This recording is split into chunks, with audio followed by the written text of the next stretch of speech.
hope you like. Please subscribe this channel. মঞ্চত কিয় উচুপি উঠিছিল জুবিন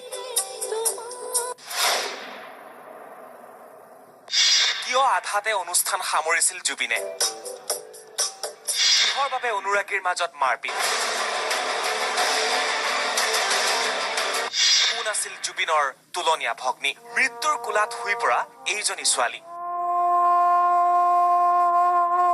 যোৰহাটৰ পৰা গুৱাহাটীলৈ এম্বুলেন্সত আহি থাকোতেই প্ৰাণ গ'ল এই ছোৱালীজনীৰ নাম তাইৰ মামণি বৰদলৈ এই ছোৱালীজনী আন কোনো নহয় মামণি জুবিনৰ তুলনীয়া ভগ্নী বহুদিনৰ পৰা দুৰাৰোগ্য কৰ্কট ৰোগত আক্ৰান্ত হৈ আছিল মামণি দুখীয়া মামণিৰ পৰিয়াল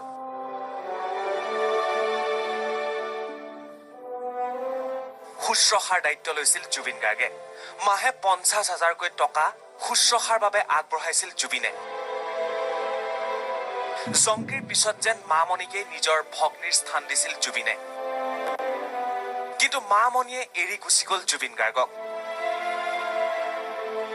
দেওবাৰে এফালে মঞ্চত জুবিন আৰু আনফালে বিচনাত মামণিৰ চটফটনি যেন অনুভৱ কৰিলে জুবিন গাৰ্গে আৰু সেয়েহে মঞ্চতে উচুপি উঠিল জুবিন গাৰ্গ জুবিন গাৰ্গে দায়িত্ব দিলে যোৰহাট জুবিন ফেন ক্লাবক শীঘ্ৰেই গুৱাহাটীলৈ শুশ্ৰূষাৰ বাবে লৈ আহিব লাগে মামণি কিন্তু আগবাটতে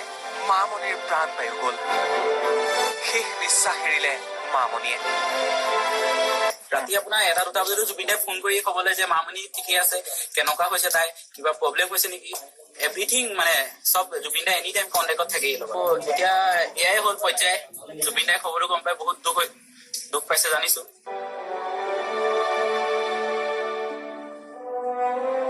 এয়াই আছিল আচল কাহিনী যাৰ বাবে মঞ্চত উচুপি উঠিছিল জুবিন গাৰ্গ